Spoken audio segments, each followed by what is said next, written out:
opening statement now, if you don't mind. So can I welcome all members and officers to this meeting of the Coychurch Crematorium Joint Committee, which, due to government advice to practice social distancing, will be held virtually.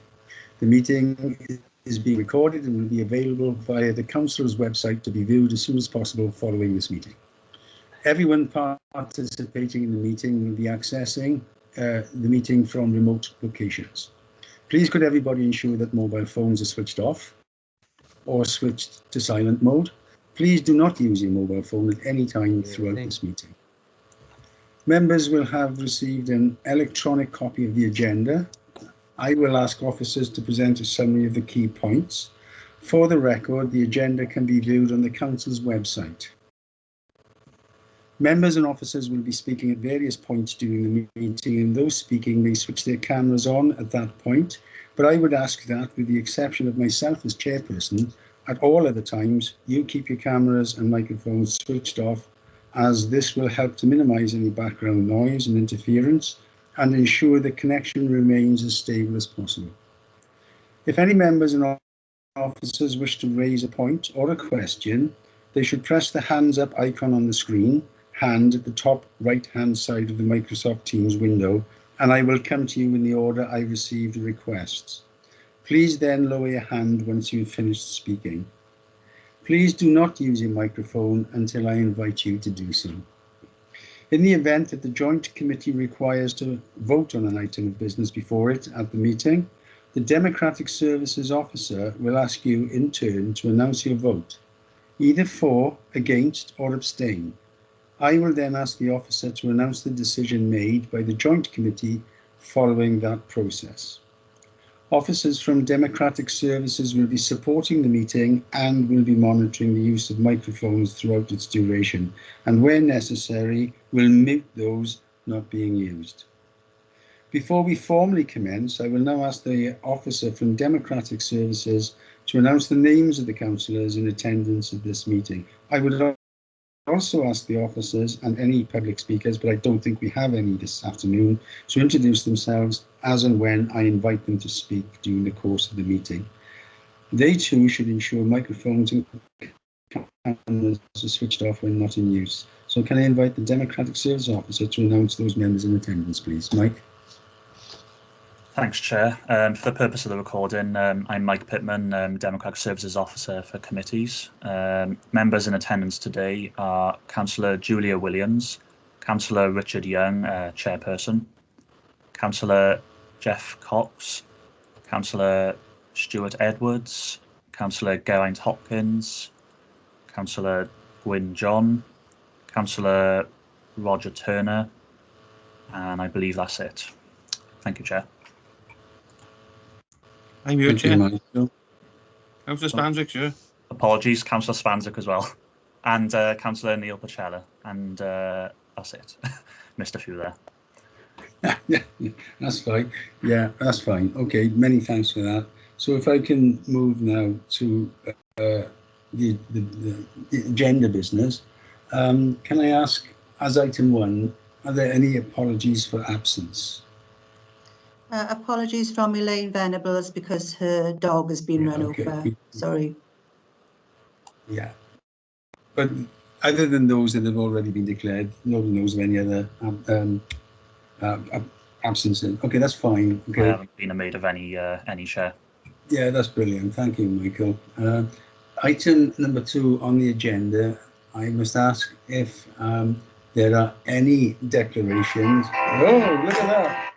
That's me. I'm in trouble now. Phone's off, Chair. Yeah, I know. That's £10 in the mayor's charity. Okay.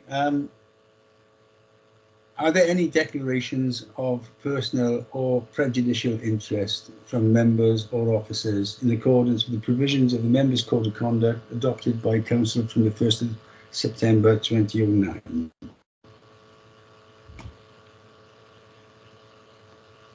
No? Okay, it's fine. Item number 3 is the approval of the minutes. Can I have someone to move the minutes, please? I move. Thank you. Seconded.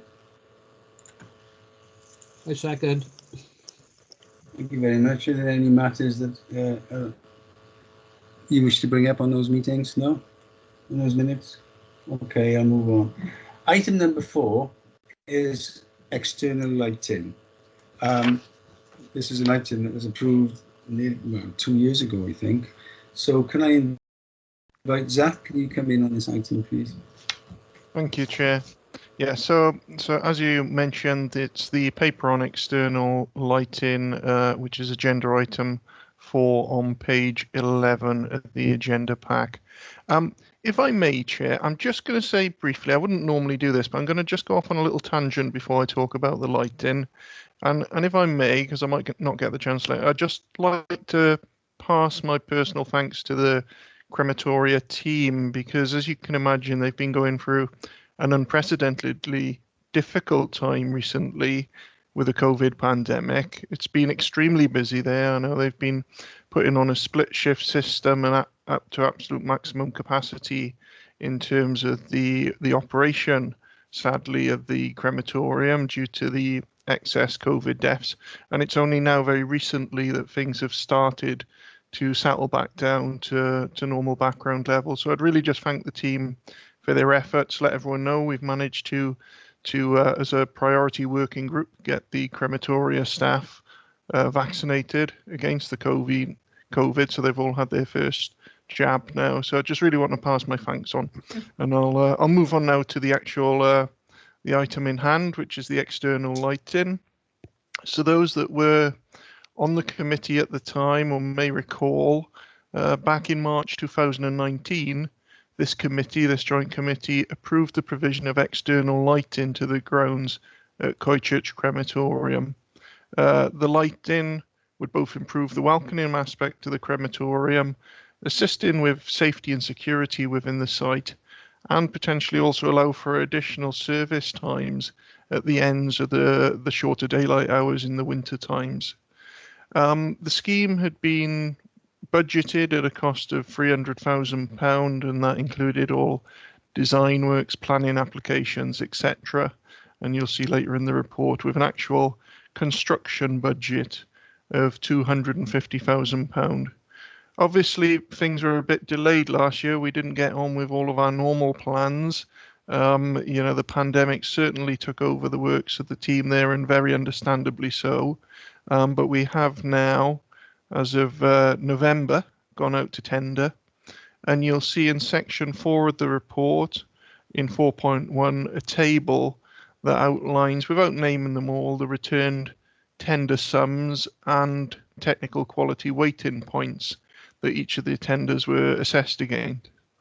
And the result of that is that there is a bid by South Wales Contractors Limited, which came in, as it happened, with both the highest quality score and the best value tender sum that you can see there of £182,646.70, which is below and within our budgeted construction amount of £250,000. So it brings us to a fairly, hopefully straightforward recommendation that we move ahead and award the tender of the mentioned sum to South Wales Contractors Limited. And we also ask that the committee delegates to myself as the Clerk and Technical Officer the power to approve the final detailed terms of the contract in consultation with the relevant chief officers, legal, HR, regulatory services, etc. within the borough to finalise any necessary sort of detail just in the award. I would also point out, obviously, with the aesthetics and architecture that we're all aware of at the crematorium, efforts have also been made to make sure that we put in place is in keeping with the surroundings there and complements what we already have rather than stands out in any negative way. And I think that brings me to the end, Chair. Thank you, Zach. Okay.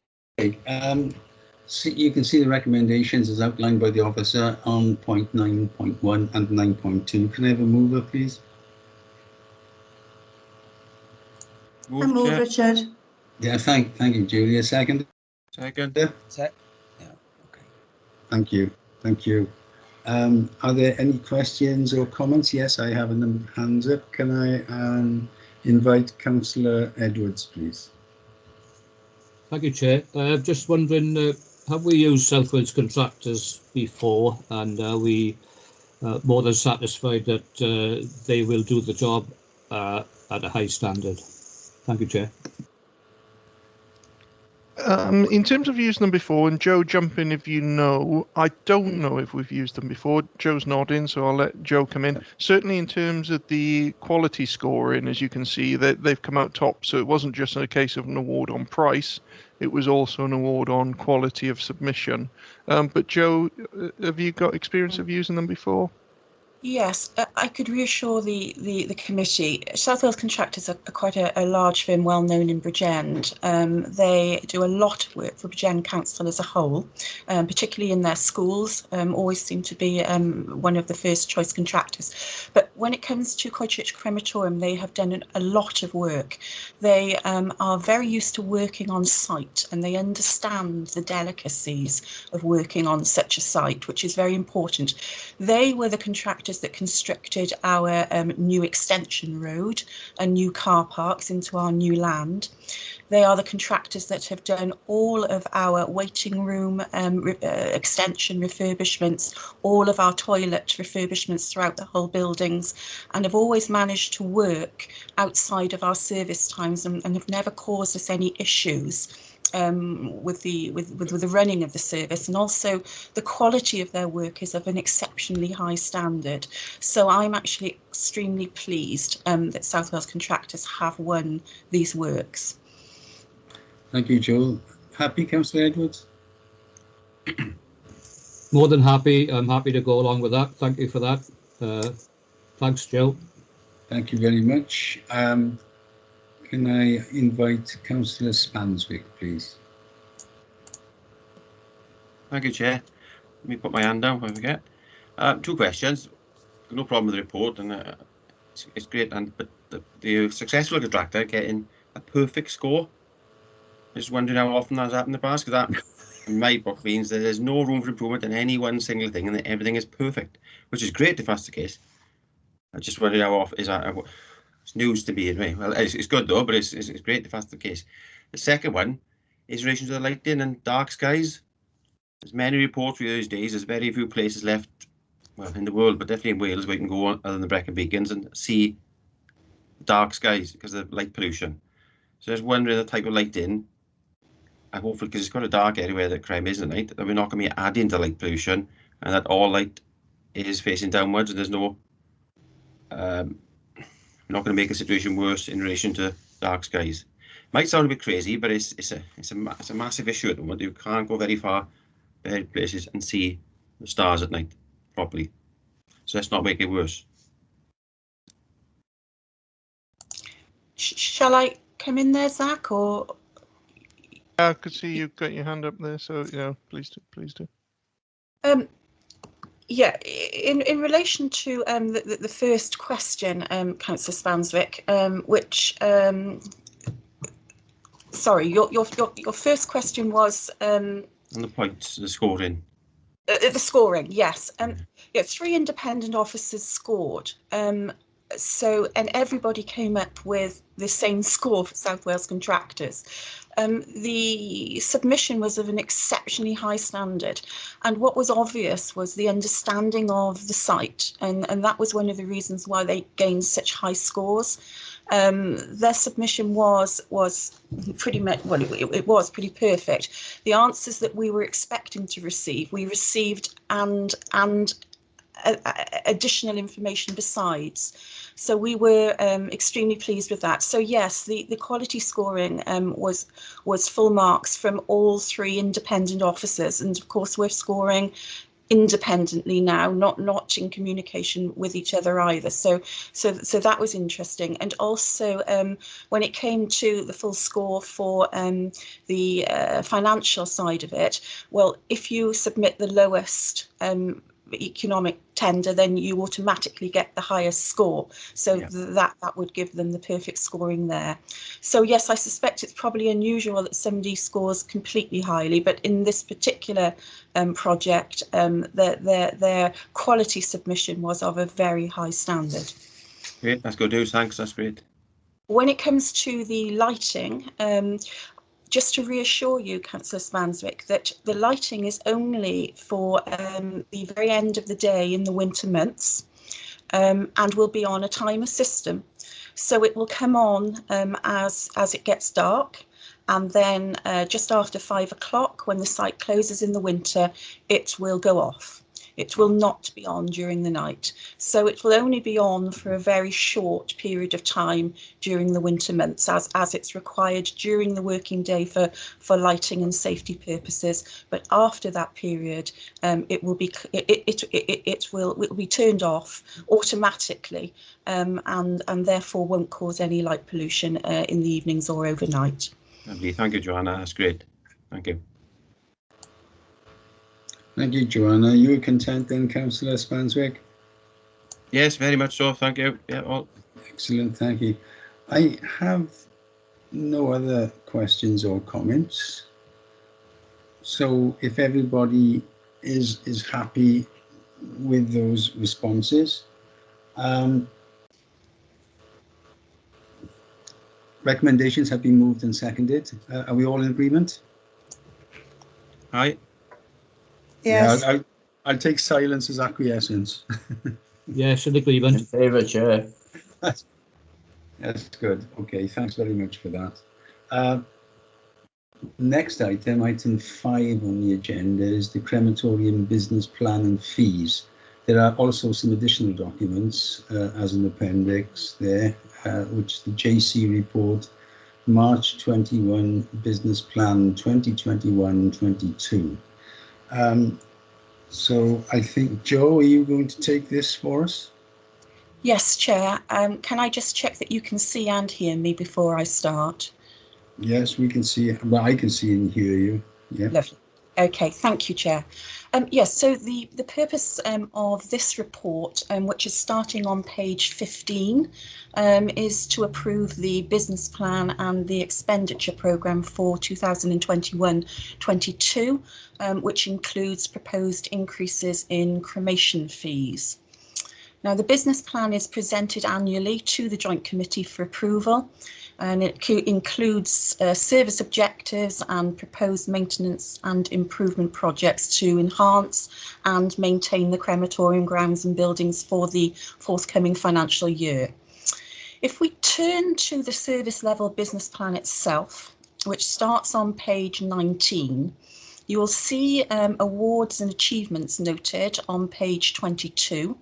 And of particular note, the achievement of the Green Flag Award again in 2020, and that the service remains financially self-sufficient. The report then details the staffing structure. You'll note that 2 temporary crematorium technicians were employed in May 2020 to assist with resilience during the COVID-19 pandemic. Then listed are the business hours, the types of memorialisation provided, the different ways that the crematorium markets itself and communicates with its service users, and the different ways that the crematorium remains environmentally sustainable. Then on page 25 and 26, the key achievements over the past 10 years are listed. Most recently, in 2020, the installation of air conditioning in the crematory operational areas and the office, and the renewal of the main electrical distribution boards for the site. And then at the bottom of page 26, the performance indicators are shown for the previous 5 years, which relate to user satisfaction, and the results of which are taken from the service questionnaires that we send out to the cremation applicants. The target is to achieve 100% overall satisfaction levels, rated at good or excellent. and these remain constant at 100%, with a target set for the same result in 2021-22. The annual statistics for cremations in the calendar year 2020 are then detailed on page 27 and 28. The total number of cremations for 2020 was 1,933, and this is made up of 1,251 from Bridgend, 141 from the Vale of Glamorgan, and 467 from Rhondda and Taff, with 74 non-residents. And the agreement with the Princess of Wales Hospital for the cremation of non-viable fetal remains has resulted in an additional 6 communal cremations, and a further 12 individual fetal cremations were arranged directly with families. The statistical record table for 2019 is included for comparison purposes on page 29. You'll see that the total number of cremations for 2019 was 1,625. So compared to the 1,933 for 2020, this is an increase of 308 cremations in 2020. So we can see the impact of the COVID-19 pandemic on cremation figures. And it may also be of interest to the committee that just prior to today's meeting, I analysed the statistics from the start of the pandemic in March 2020 until the end of this February 2021 just gone, to give us a full pandemic year as such. I compared them with the same period for the previous year, 2019-20. And I can confirm that there were 1,646 cremations in the previous year, and compared to 2,056 in the current. So that shows us that the last 12 months of the pandemic have increased our cremation numbers by 410, which is approximately a quarter more deaths than would have been expected, which is a very sad statement to have to make. The business plan then outlines the service developments and the objectives for the period 2021-22, and these are detailed on pages 30 to 33. Page 30 recaps the replacement of the electrical distribution boards, which had been delayed due to staffing changes in Bridgend Council's electrical engineering department, but was completed in September 2020. With regard to the mercury abatement charges to Cameo, also detailed on page 30, the Joint Committee may recall that those crematoria that have abated more than 50% of their cremations can sell the excess mercury abated cremations to those which have abated less than this target, and they do this via Cameo. And those that have excessively abated derive an income, and those who have not share the financial burden. So to just give you a little bit of background, in 2015-16, the crematorium paid 41,000 as a result of burden sharing costs for non-abated cremations. And in 2016-17, when we completed the installation of the mercury abatement plant, this enabled us to abate more than 50% of cremations, and we generated an income of £5,950.10. Similar incomes have been generated for subsequent years, and for last year, 2019-20, we generated an income of £5,830, and we are awaiting confirmation of the amount of income that we can expect to generate for 2020-21. I'd just make a note here as well that perhaps we would expect to see a decrease in this income in the future as more crematoria install mercury abatement plant. So then the main focus of service objectives in 2021-22 will be firstly the chapel computerised music and media systems upgrade, which was approved at the meeting on the 6th of March 2020, but unfortunately the pandemic has quite obviously delayed this project. Installation is now expected, or at least hoped, for this 2021-22 financial year, and the installation costs are included in the 2021-22 revenue budget. Secondly, the flower court extension, with works progressing well. All statutory approvals, planning and listed building consent and sustainable drainage and building regulations, they were received by the end of last year. And the finalising of the design stage has been delayed by the pandemic, but the architect has managed to overcome this, a little slower than he'd hoped, but he's doing wonderfully. And he's currently making a prototype and testing the structural elements of the roof. And the procurement phase is therefore actively progressing, and a further report is to be presented to the Joint Committee to seek final approval for the construction phase of the project at a later meeting. The estimated budget amount is included in the 2021-22 budget. Thirdly, the installation of the external lighting. The Joint Committee has just approved the separate report on this project, and works are due to commence at the start of this new financial year. In addition to these proposed service developments, a property contingency is included in the crematorium's revenue budget to cover unplanned works and a general repair and maintenance. And I've added a note to remind the Joint Committee also that the surplus fund is designed to build up reserves for the future replacement of the cremators and ancillary plant in approximately 12 years' time, as well as fund all future service improvements. So maintaining the reserve will ensure the crematorium has sufficient long-term funds for both, plus any unplanned eventualities that could occur. The table then on page 34 summarises the projected costs for these planned works, and the table on page 35 provides details of the proposed overall budget for 2021-22, and this will be further explained in the Treasurer's report. And the table on page 36 summarises the timescales and officer responsibilities for the projects over the past and current financial year, and for the reported new objectives for 2021-22. If we turn back to the report itself, on page 15, I refer you to paragraph 4.3, which relates to the setting of charges for 2021-22, and in particular the weekly adult cremation charge, and accordingly a general increase in all fees.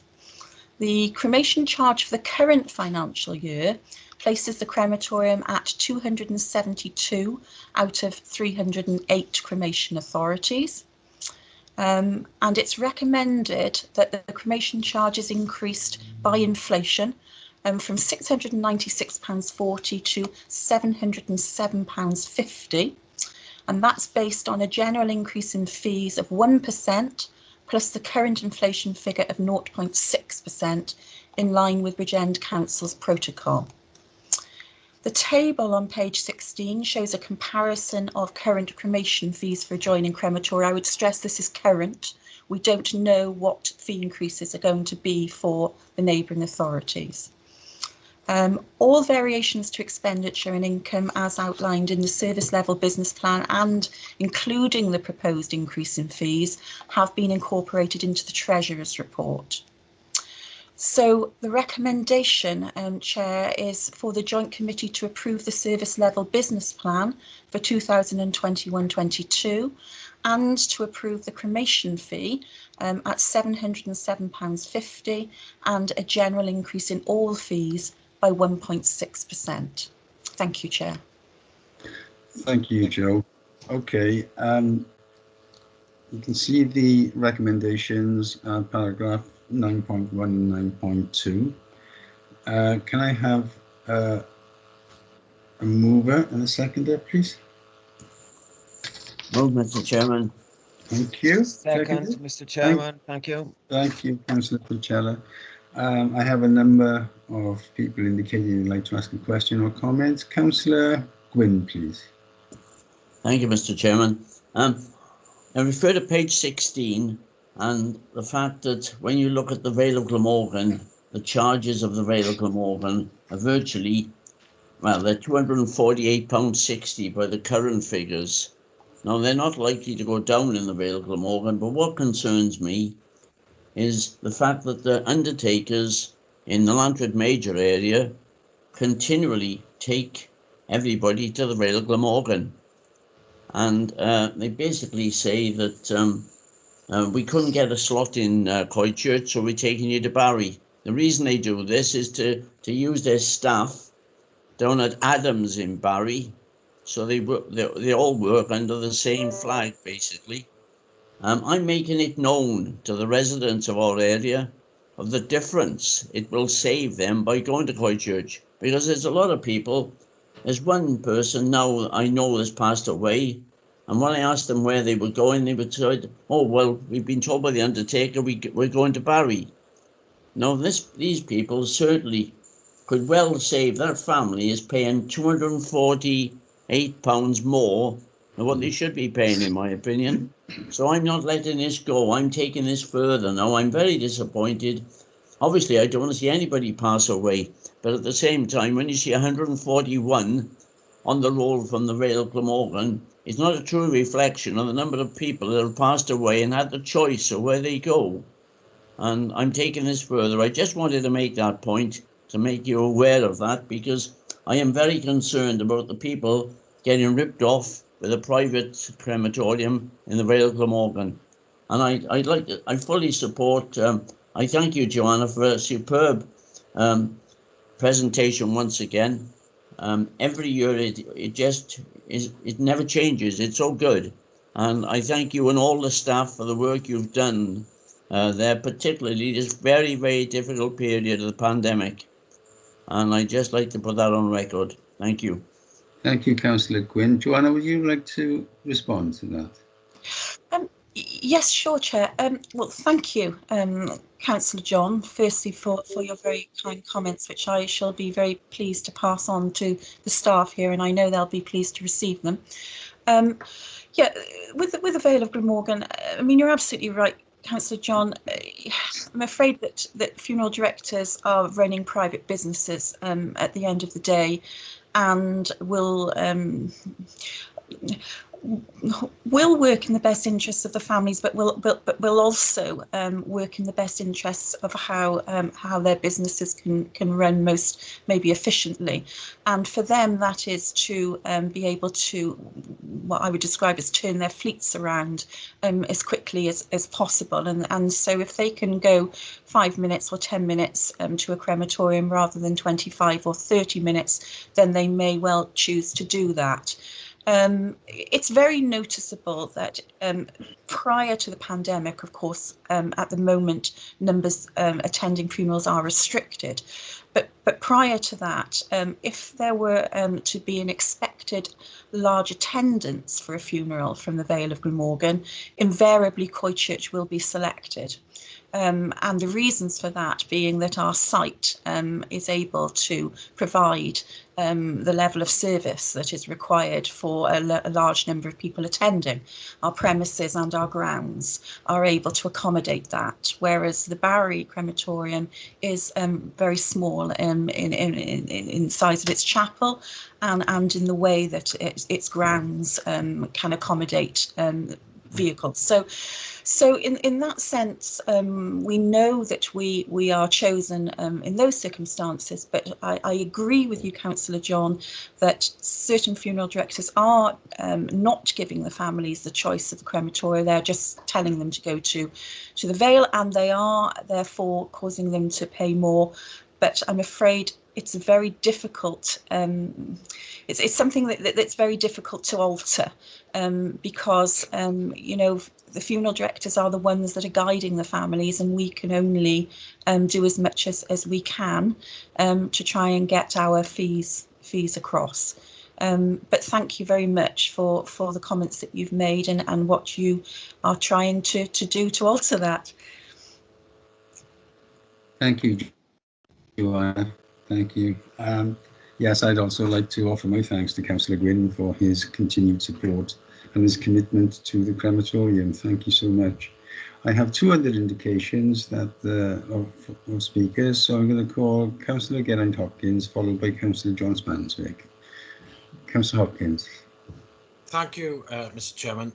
I'd just like to echo the comments around the running of the crematorium in the past year, particularly the past year, but it's not unexceptional in that the crematorium has always been run extremely efficiently by Joanna and her team.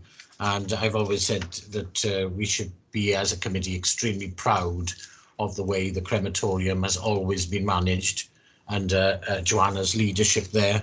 Can I just touch on the one of the first points that Joanna made during her report? She has analysed the figures for the past year, and I'm grateful for that, and reflected on the impact of the pandemic on the operation of the crematorium. I wonder, just in terms of our planning forward in the next year or two, whether any conclusions have been reached with public health on how many of the excess deaths that we have been responding to have been significantly earlier than would have been expected, and therefore would have an impact on the figures going forward for crematorium. Put bluntly, people have died earlier than they would have died, and what impact will that have on the expected operation of the crematorium in the next 12 months to 24 months, essentially. Thank you. Thank you, Councillor Hopkins. Joanna, would you like to respond? Yes, it's a very interesting point, and no doubt there will be an impact. From the perspective of Coychurch, it's noticeable that the number of cremations has been increasing year on year prior to pandemic. And so I don't expect the crematorium to have hugely reduced numbers once, and hopefully when we get to the other side of the pandemic, and then the deaths cease, hopefully, as a result of it. I'm not expecting a huge impact, but I do agree with you that there is likely to be some small impact because, as you say, some of the very elderly, and it is noticeable that it is mostly the very elderly that unfortunately have lost lives early through the pandemic. Because we've received those deaths now, then we're not going to receive them at a time when we would necessarily have expected to. No studies have been done on this yet, that certainly that I have read. But yes, I think there will be an impact, Councillor Hopkins, although, as I say, I think the fact that the population in Bridgend is increasing and the number of deaths that Coychurch has been receiving year on year has increased, that will perhaps outweigh the changes in demographics. Thank you, Joe. Zach, do you want to come in on this? I would just add, I mean, it's a very good question, and in a obviously, unhappy, morbid way, it's actually an interesting question, in terms of what will happen. It makes sense if we've suddenly had a number of people, very unfortunately, die early. Does that mean there'll suddenly be a dip? I think the one thing, even though we don't know the full detail, and we that study, as Joe said, we haven't got that level of detail. The one thing for me is, obviously, those that died very suddenly, and whenever they would have naturally come to the end of their lives, it would have been, at different points over a spread out period.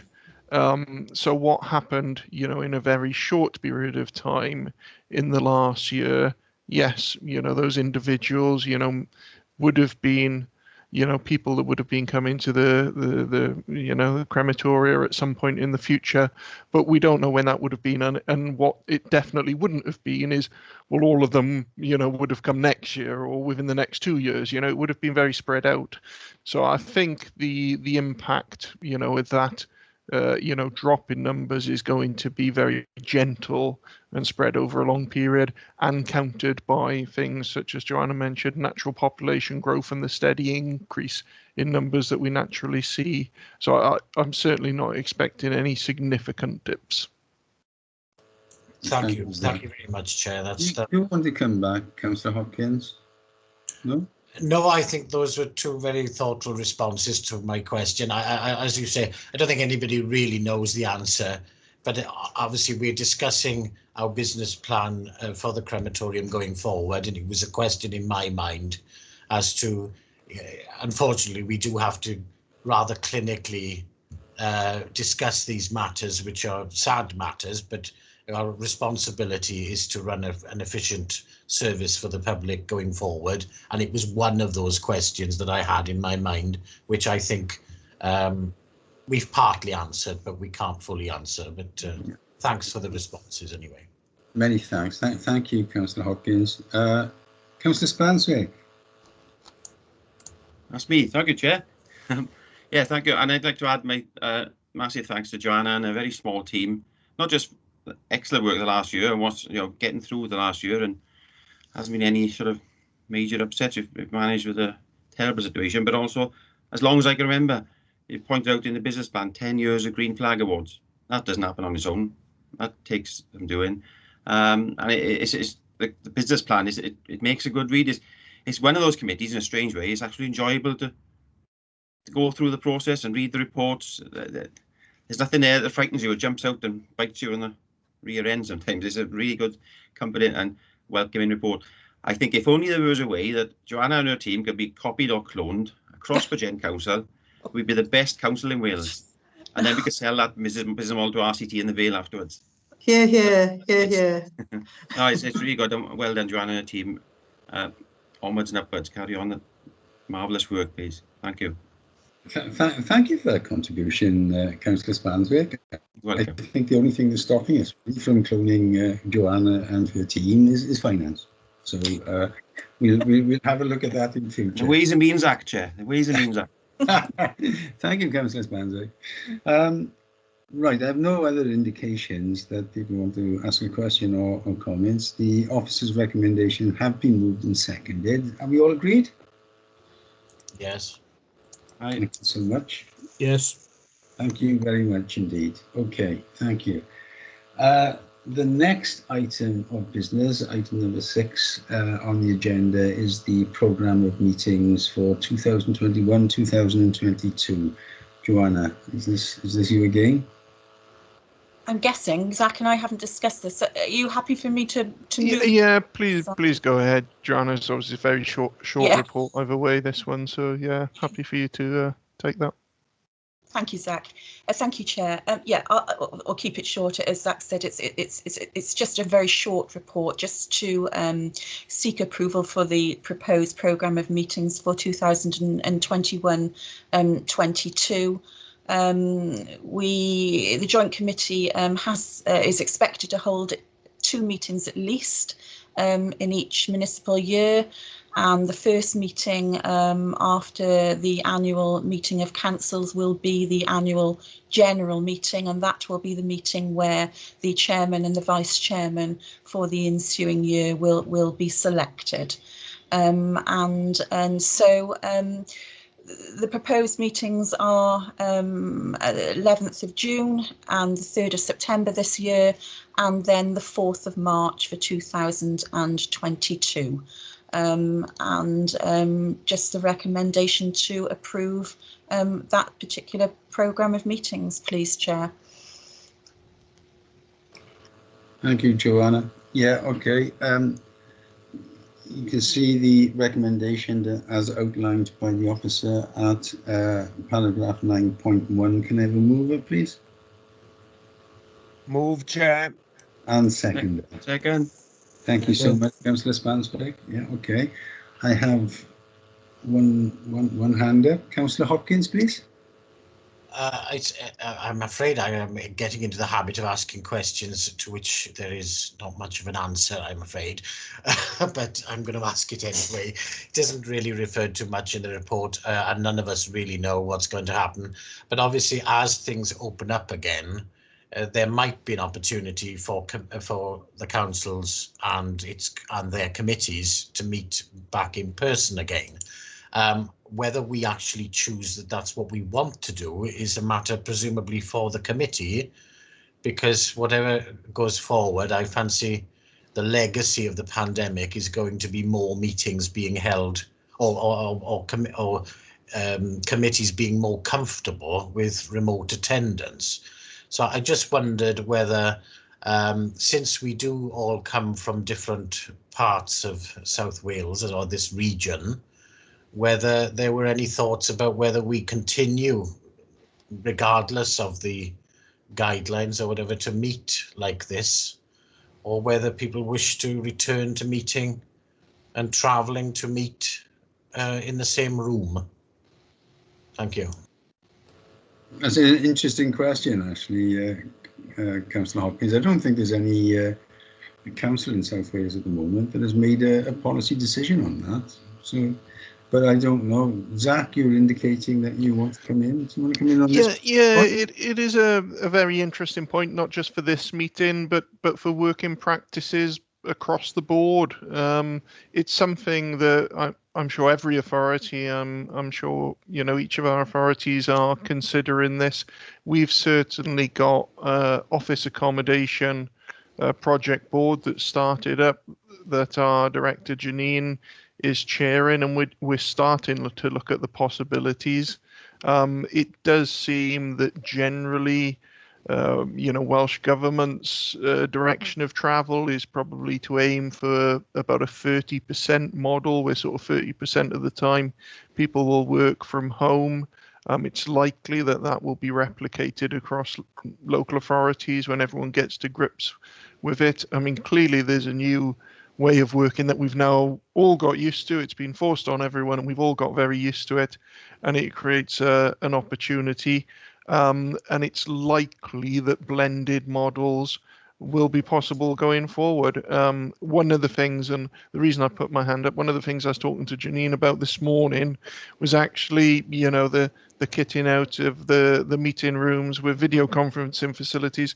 So we have the ability to partially, because if we end up with a blended model, you might have a partial sort of attendance where some people are there in person, where it's convenient, and some people choose to dial into a meeting, you know, so it's a mixture rather than just one or the other.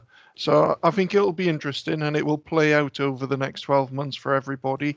But yes, certainly things will be different going forward, and I can't see us returning, you know, generally to the working environment in the same way as we did before the pandemic, because it would be a loss. It'd be a loss, you know, apart from anything else on the carbon agenda, you know, all of that extra traveling that we know we can certainly avoid some of it, you know, which is a benefit environmentally. But I think the exact detail obviously is something we'll sort of come to in due course. Thank you, Zach. Councillor Gwynn, please. Thank you, Mr. Chairman. I was thinking actually along the same sort of terms as Zach actually when I raised my hand. Normally the annual meeting we pay a visit to the crematorium for an update and actually see practically what changes and whatever has been made. So I think that's a very useful meeting to meet together.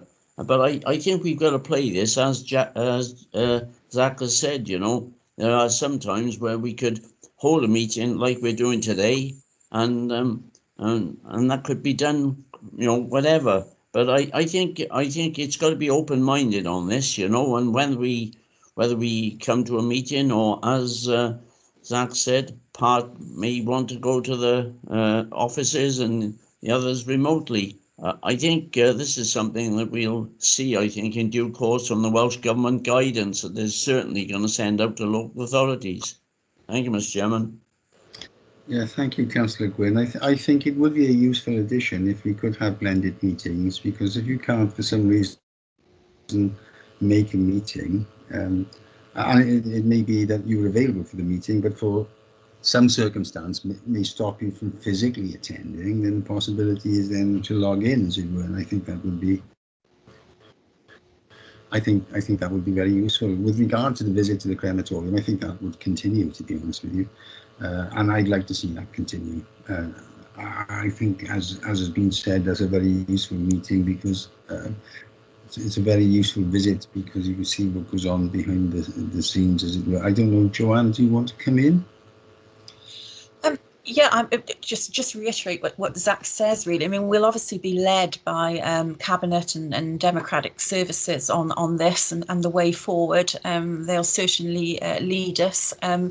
But yes, I think that it will probably be potentially a blended system. As you said, those that are nearby who wish to attend will be able to, and perhaps others who are further away will be able to attend by video conferencing. But certainly the AGM that normally takes place in June, which has the site visit ahead of it, that is something that I think is very beneficial because it allows me to show members of the Joint Committee exactly what has gone on site over a 12-month period, and it also allows me to explain a little bit more about about papers that they are about to make decisions on. So from that perspective, I think that is beneficial, and as most of it takes place outside as well, I think that is something that hopefully we'll be able to continue with. Yeah, thanks, Joanna, for that. Yeah, and I would echo that as well. Zach, do you want to come back? I can see your hand is up there. Sorry, Chair, I just didn't take my hand down. Legacy hand, I'll put it okay, that's fine. That's fine. Right. Well, there's no one else indicating to speak. The officer's recommendation has been moved and seconded. So, are we all in agreement? Yes. Yeah. Okay. Silence is good. Silence is yes. Thank you very much. Okay. So, if I can move on to item number 7, then it's the financial performance 2020-2021 and the proposed revenue budget for 21-22. There is an additional document which is marked as Appendix 1 as well. As this is the finance report, I believe, Eilish, will you be taking this? Yes, I will, yeah. That's brilliant. Okay, thank you. The floor is yours. Oh, thank you. Good afternoon, everyone. For the purpose of the recording, my name is Eilish Thomas, Finance Manager, Financial Control and Closing. The purpose of the report today is to inform the Joint Committee of the projected financial performance for the crematorium for 2020-21 and to obtain approval from the Joint Committee for the proposed budget and fees and charges for 2021-22. The 2020-21 revenue budget was approved by the committee at its meeting on the 6th of March 2020. The table in paragraph 4.1 shows a comparison of budget against projected spend as at the 31st of January 2021. When the budget was set, there was an anticipated budget deficit of 395,000. The projected outturn as at the end of January is now a surplus of 517,000. Paragraph 4.2 provides some detail on the main variances, which are 36,000 overspend on employees, which is due to 2 additional crematorium technicians being employed from June 20, which is offset by an underspend of 8,000 on other employee costs. 11,000 underspend on premises, which is made up of underspends on maintenance and business rates, and which is offset by a small overspend on electricity. 51,000 overspend on supplies, services and transport, the majority of which is due to increased spend on items for resale. 832,000 underspend on planned capital maintenance. Table 2 of paragraph 4.2 shows a breakdown of the planned maintenance budget along with the projected outturn and variances for the year. The underspends are due to the projects being delayed as a result of the coronavirus pandemic. All 3 of the delayed projects are now included in the capital budget for 2021-22. Income is higher than budgeted by 160,000, resulting from an increased number of cremations and receipt of the Welsh Government COVID-19 Hardship Fund. The 2021-22 proposed budget is shown in Table 3 of paragraph 4.3. The proposed budget is a deficit of 451,000. All 2020-21 non-employee budgets have been reviewed and any necessary adjustments have been made to meet expected expenditure for 2021-22. Employee budgets have been adjusted to reflect salary increments where applicable, although no allowance has been made for a pay award. Table 4 of paragraph 4.6 details the planned capital maintenance spending requirements. The 3 schemes detailed in the table are budgeted at 845,000 and will be met from the capital financing cost budget identified in table 3. The income budgets have been prepared assuming a general increase in fees of 1.6% and are based on the usual levels of activity. The 2021-22 proposed fees table is attached at Appendix 1. The effect on the accumulated balance of the proposed budget for 2021-22 is shown in Table 5. It is projected that as at the 31st of March 2022, there will be an accumulated balance of 2.12 million. The balance of reserves as at the 31st of March 2021 is considered a sufficient level to maintain and protect the service in light of unknown demands or emergencies. Capital expenditure for 2021-22 will not require any loan charge or contribution from constituent authorities in 2021-22. Items of a capital nature in Table 4, paragraph 4.6 will be directly funded from revenue contributions and the accumulated surplus from previous years. The Joint Committee is recommended to A. Note the projected financial performance for 2020-21, B. Confirm and approve the revenue budget to be adopted for 2021-22, and C. Approve the increase in fees and charges with effect from the 1st of April 2021 outlined in Appendix 1.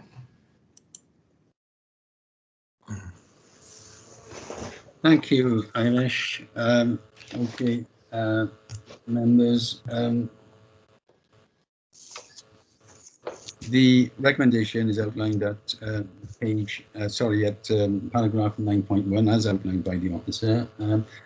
Do I have a mover? Yes, happy to move.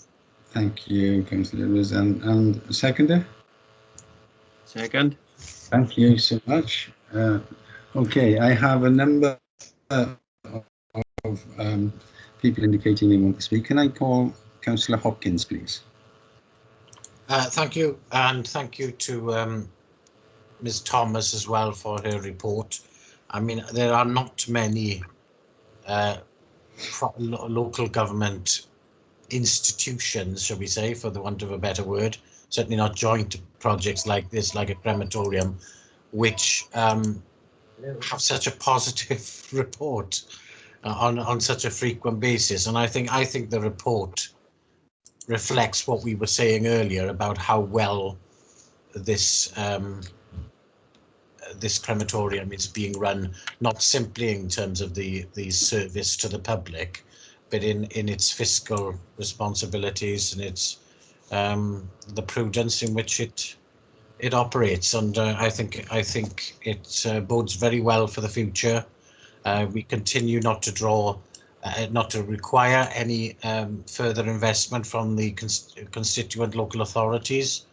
That looks as if it will continue, and very, very good to know that any capital works that are required, again, will not require any drawing on the resources of the 3 constituent local authorities. So a very, very well run, tight ship. Thank you. Thank you for that, Councillor Thomas. Hopkins. Sorry, Geraint. My mind was wandering then, unfortunately. Councillor Spansway, please. Thank you, Chair. I'll just drop my hand down. Yeah, simple question. It's paragraph 4.5 is there's no allowance to be made for the pay award, and I'm hoping there will be a decent pay award for all local government staff. Unlike Westminster government, the way they don't treat the NHS, let's hope local government in Wales will treat all staff fairly with a pay award, a decent pay award. So there's no allowance. So I'm just wondering whenever that award comes, does that come out of the reserves then, or because if it's not in the revenue budget now, it's going to need to be at some point, I take it.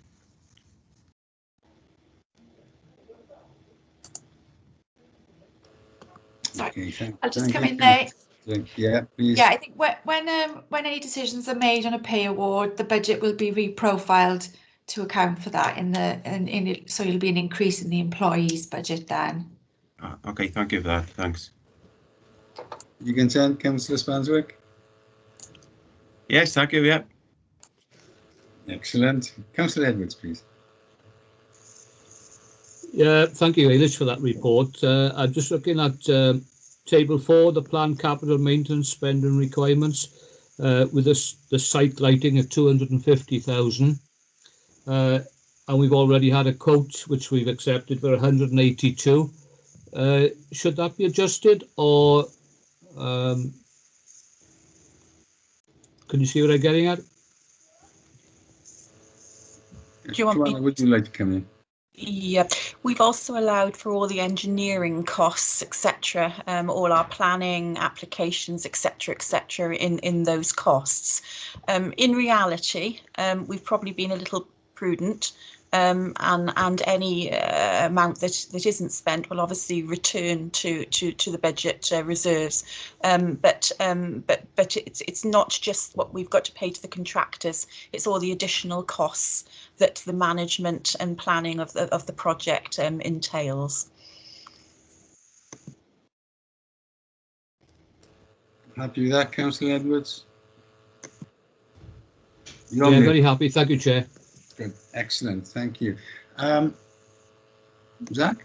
Yeah, I was just going to add on that one. I mean, from myself, I'd always keep the full budget allocated to any sort of construction project until the job is done.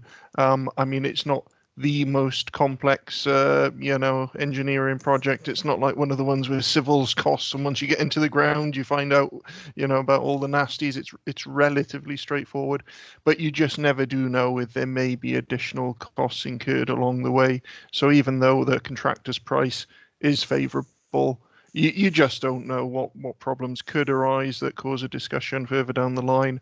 So I would always, as sort of good practice, keep the full budget available until the job's done and we know it hasn't cost us anything extra anyway. And as Joe pointed out, it's not like the money goes elsewhere. It just comes back into this financial bubble, so to speak, at the end. Yes, Joanna, please.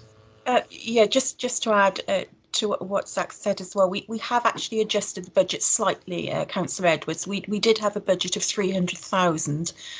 We have reduced that to 250,000, looking at the amount that the contractor has put forward for the job and the additional costs for engineering, planning, etc. So we've made a small adjustment, but as Zach has explained, we've also made sure that we've got enough budgeted just in case of eventualities. I'm more than happy with that. Yes, thank you. Thank you, Councillor Edwards. Thank you, Joanna. Councillor Edwards, would you like to put your hand out? So, thank you. Okay. Officer's recommendation has been moved and seconded. You can see it in paragraph 9.1, recommendations A, B, and C. Are we all agreed? Aye. Yes, Okay. Chair. Brilliant, thank you so much.